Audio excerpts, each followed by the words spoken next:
All right, so from the previous video, we already discussed on some very basic concept on binomial distribution. So now we go into a more practical side. How are we going to apply all the formula for binomial distribution to get the probability? Okay, so you have a look for example 13 first. All right, so for those who already learned this in SPM before, you can pause this video first, complete an example, only you check with the answer. All right, and then for those who are from maybe IG background, maybe you never learned this before, maybe that I'm not so sure. Okay, if let's say you never learned this before, then you need to know all the details first. All right, okay, so let's have a look for example 13. So first, this question, they already tell you that X is binomial distributed, and then the first number given is 8, which is the N, and then this one is the P. All right, so it is a binomial distribution. They want to find all the probability here. So you see all the probability here.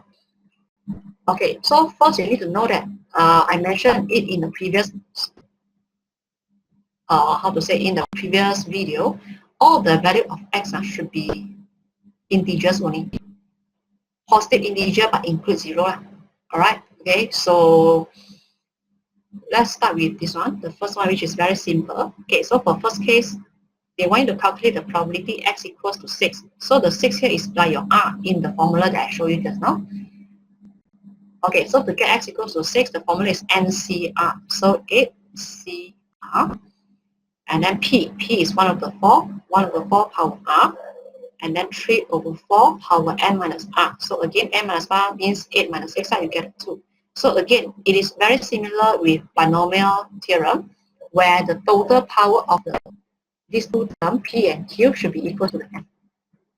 Right? Then again, by just pressing calculator, try and see whether you can get this answer or not.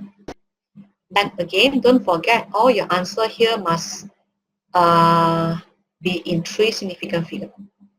Okay, so this question is very basic. All right, so X equals to 6, then you just apply the law, get the answer. Okay, so I understand that all these steps are a bit tedious. Okay, but no matter how, you need to remember how to do it. Okay, then maybe you can continue with part number B. Okay, so let's say for part number B, they want to have X smaller equals to 2. All right, so for X smaller equals to 2, what are the numbers or integers that is smaller or equals to 2?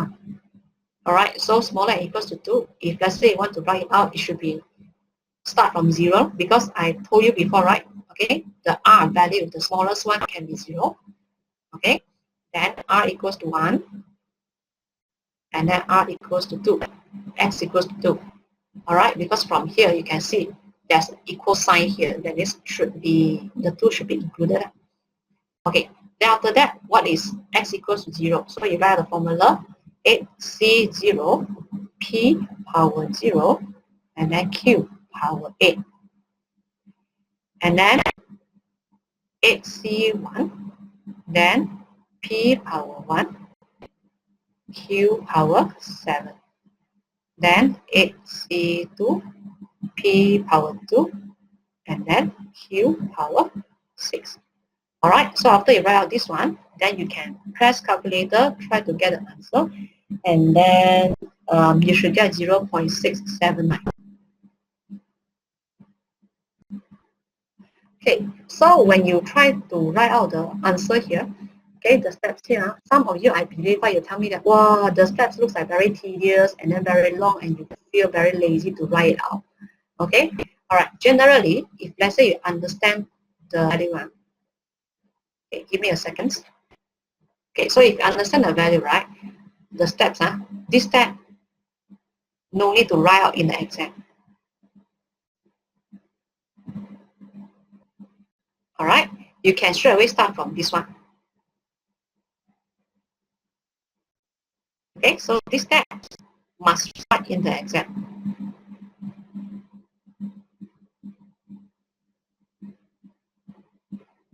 So you cannot tell me that, oh, I feel lazy now, so I want to skip this step. I just list out this one, no need one, and then I skip to the final answer. Cannot. All right, because the method mark will be given writing out. You have to write out a pattern like this, the formula. Okay, all right. Okay, so after you write out, when you want to press calculator, right, you no need to press out one by one.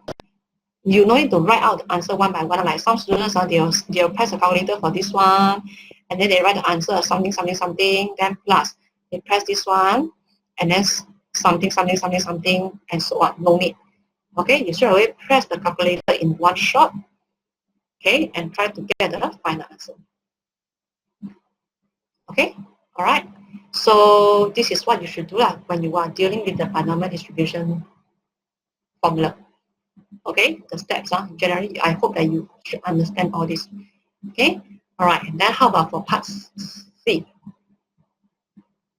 Okay, so for part C, they are asking for x greater equals to 7. Okay, so we'll start for part C here.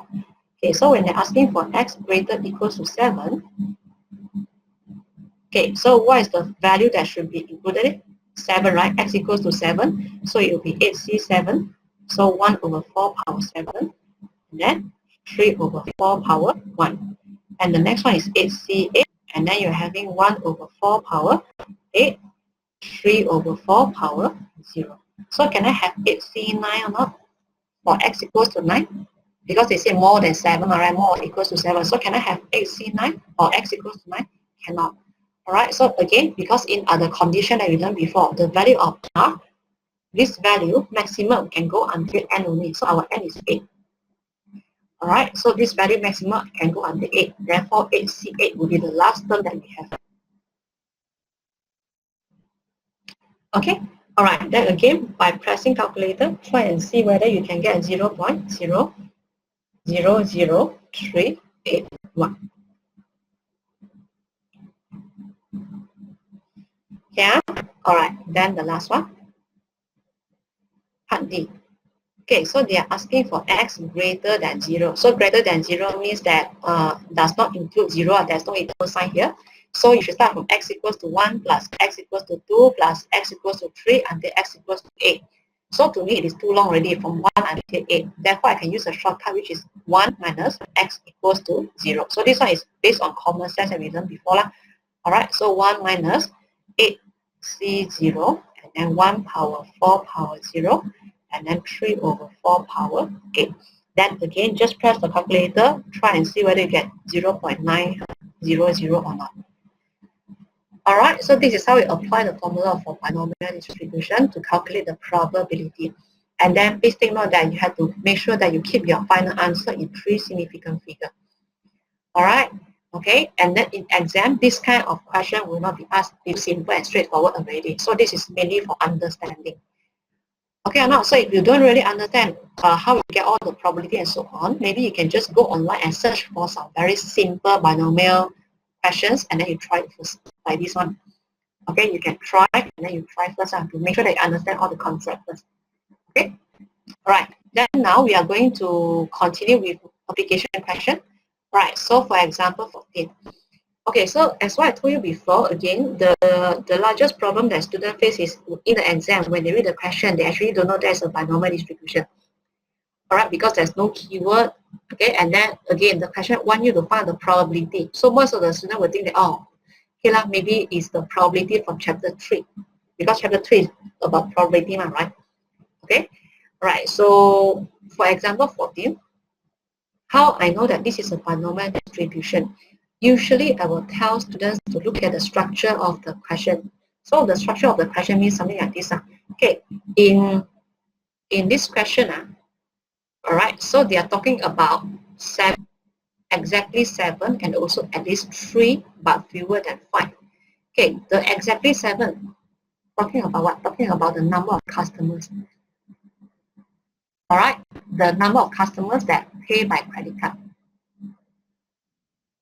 All right, so from here, you can see that in the question itself, they will tell you, I'm having 12 customers here, and then exactly 7 of them, something happened. So the something happened here is actually the success outcome. Pay by credit card is the success outcome, and then usually we need to know what's the P, the probability of pay by credit card, before you can continue with the calculation. Okay, all right. Okay, so again, out of the 12 customers, there are at least 3, but fewer than 5 customers, something happened. All right, So again, out of this number, some of them, something happens. So this kind of structure generally is binomial distribution. Okay, I understand that it's not easier for you to detect it out, but you need to practice. You have to train yourself to identify it. Okay, so once you train yourself, after maybe a few questions, I think in the future when you look at the question, you should roughly know already. Right, so this kind of question belongs to binomial. Alright, so now when I go through the question again, okay, so there are 60% of the customer pay by credit card. So you see they already tell you the P value here. Right, so find the probability in the randomly selected sample of 12 customers. Exactly say I have 7 pay by credit card and at least 3, but fewer than 5 pay by credit card. So usually I will tell the student, if can, try to write out the X. What is the X here? Number of customer. We are talking about number of customer, right? So number of customers pay by credit card.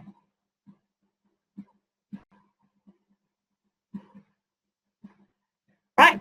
Okay, then now, once I know that this is the definition for the X already, then I can write the symbol. X is binomial distributed. Total customer is 12. And then the probability pay by credit card is 0.6 for one customer.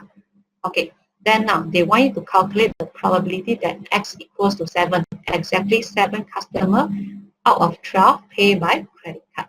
So you cannot just tell me that 7 over 12, it is not so simple like that. Okay, right, so for X equals to 7, it is what? 12 C7 and then 0.6 power 7 and then 0.4 power 5. Okay, all right. Then again, just pressing calculator, you should be able to get 0.227. So once you successfully identify that this is a binomial question, it will not be so hard for you to get the answer. Okay, then we continue to part number 2. Okay, so for part 2, what they want? They want to have at least 3, fewer than 5. So at least 3 means that more or greater to 3 lah. X more or greater than 3, but it is less than 5. Pay by credit card. So they want to calculate, okay, so what is the integer X that you should include here? So 3 should be included and also with the 4. Right, so what is the formula for 3? So you should have 12 C3, 0.6 power 3, and then 0.4 power 9. Then plus 4. So 12 C4, 0.6 power 4, 0.4 power 8. Okay, the 5 is not included for this case. Okay, alright, so if you calculate the probability correctly, you should get 0.0545.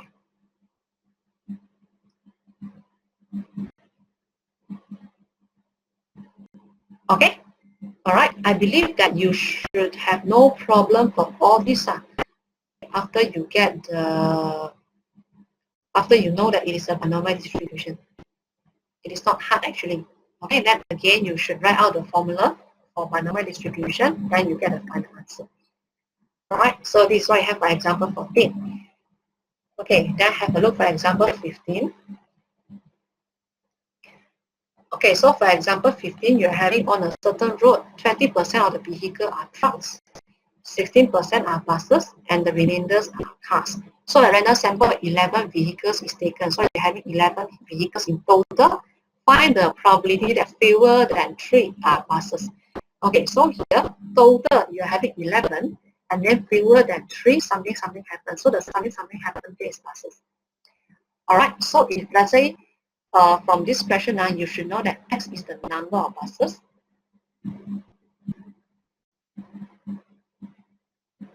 Alright, so X is binomial distribution because from out of 11, I want to know some value of the 11, out of the 11 are buses, right? So for the P here, you should put in the probability for buses. So what is the probability for buses? 0.16. Okay, and then they want you to calculate the probability for X smaller than 3, fewer than 3, so X is smaller than 3. Okay, not include the equal sign. Right, not included is 3, so it shouldn't have any equal sign here. Okay, so X smaller equals to 3, then you start from X equals to 0, X equals to 1, X equals to 2, and so on. And then the answer that you get for this one should be 0.748. Okay, please don't skip the step here. Please go and complete it in your example in the notes. All right, so you don't just put dot, dot, dot, dot, dot. Please make sure you write out the steps. All right, okay, and then so for this example, this is how we know that it is a binomial distribution. Okay, then again, you look at example 16.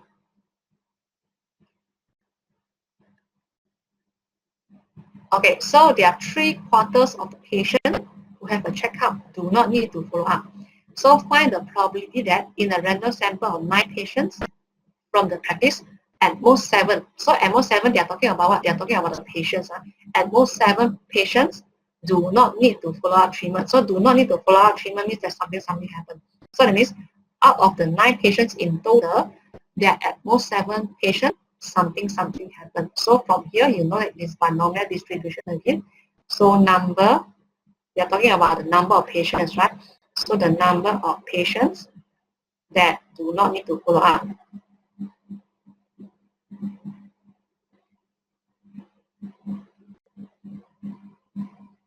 Right, so from here you know that X is binomial distributed, and then 9. Then after that, the do not need to follow up is 3/4. So 3/4 should be 3/4. Alright, okay, then this one I leave it for you how to write out the probability correctly.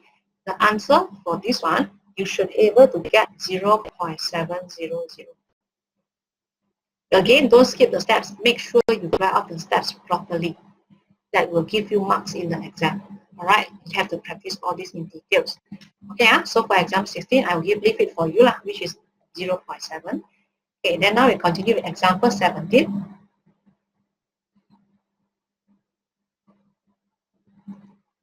Okay, so here they are talking about a large number of pens, and for each pen, the probability of faulty is 0.1.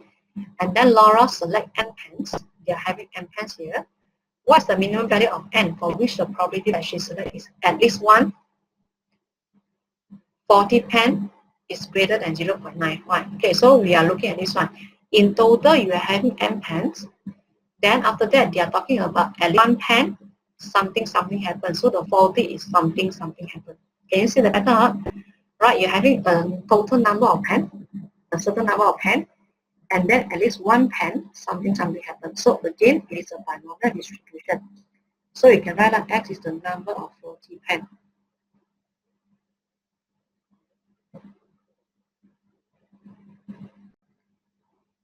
Alright, okay, then now X is binomial distributed, you know the pen, and also the faulty, the probability of faulty pen is 0.1. Okay, then now they say at least 1 faulty pen, right? So X at least 1, that is greater equals to 1. Number of faulty pen, at least 1 means greater or equals to 1. And they say this probability is greater than 0.95, so more than 0.95. So I'm trying to convert a sentence into a useful symbol or equation that we want to use it to solve the question. Alright, okay, so that's why you have to understand how I write out all this. What's the value for X? What's the meaning for X here? So X is the number of faulty pen. At this one, faulty pen means number of faulty pen at this one. The probability is greater than 0.95, so more than 0.9. It is just like a very direct translation. Okay, you translate a sentence into an equation or inequality. Okay, so from here you can start answer the question. They want you to find out the n, right? So this is the information that you should start with. Okay, how to get the probability for x greater equals to 1? Okay, so that means you have to get NC1, NC2, NC3, NC4, NC5, until NCn. But the problem now is I don't know what's the n. Alright, I don't know where to stop. Alright, therefore I can use the other way around. For any probability x greater equals to 1, you can take 1 minus x smaller than 1. Right? Okay, if you take 1 minus x smaller than 1, that means you already get the probability of x greater than 1, greater equals to 1. Right, so x smaller than 1, what's the value that you have for x smaller than 1? You have only one value here, which is equals to 0. Alright, okay, then I try to do it slowly. When I move this one to the other side, and this one to here, you have 1 minus 0.95 greater than x equals to 0. Okay, then I rewrite it again. I will have x equals to 0 smaller than 0.05. Okay, and then what is the formula for x equals to 0? NC0 P power 0 Q power N. Alright, which is smaller than 0.05. Oh, sorry, this is N. Alright, then now, what is the value for NC0? You can press calculator to try and error and see. You press 3C0, 4C0, 5C0, and so on. This value is always a 1. And then when you have any value, power 0 is also equals to 1. Alright, so you have only this. The remaining is 0.9 power n, smaller than 0.05.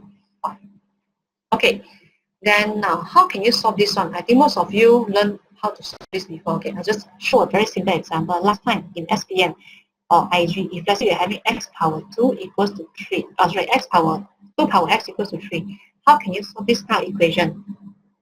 So generally, both of you all will take ln for both sides or log for both sides, right? So you're having log 2x equals to log 3. Then the x, after you take log, you can put it in front, right? So you have x log 2 equals to log 3. And then after that, x is equals to log 3 divided by log 2. Right, this is something that you learned previously in SPM. So same thing happened here. Okay, same thing happened here. Alright, so I will continue from this part. So from here, I want to take log on both sides and put the n in front. So it becomes n log 0.9 smaller than log 0.05. Okay, so I will bring the log 0.9 over. Sorry, 0.9. Okay, so when I bring the log 0.9 over, I will need to change the inequality sign here. Alright, so this is a very tricky part because some students will say, why I need to change it become the opposite sign. So it is because of this value is a negative value. So when you're moving a negative value to the other side and divide it, you have to change the inequality sign, right? When you divide a negative value or multiply a negative value, you have to change the sign. Alright, so this is something that we learned before. So a lot of students, they didn't realize that maybe log 0.9 is negative. Any value smaller than 1 here, and you take the log, it will be negative always. Alright, so it is a very tricky part, so make sure you pay attention, maybe put more attention in this. Okay, so again, by just pressing calculator, you'll get n greater than 20.43. Okay, and then again, let us revise again. What is the n? N is the total number of trial. So the total number of trial must be an integer. Therefore, I should have n equals to 29. Alright, so this is how we get the answer. So sometimes they will actually modify the question a bit. It is not so straightforward. It becomes not so straightforward, like ask you to find the probability only, but they will just modify a bit to ask you to find the n and so on. And then you need some pure maths knowledge on this. Alright, okay. So I hope that you understand all this example here. And then if you still not really sure, take some time to look for some easy example online. And then you try first the easy one, not the hard one. Alright, or maybe you can take back your SPM books and then you attempt a few questions first. Alright, so the next video, we are going to discuss some harder questions. Alright, on binomial distribution. Okay, so that's it for this video.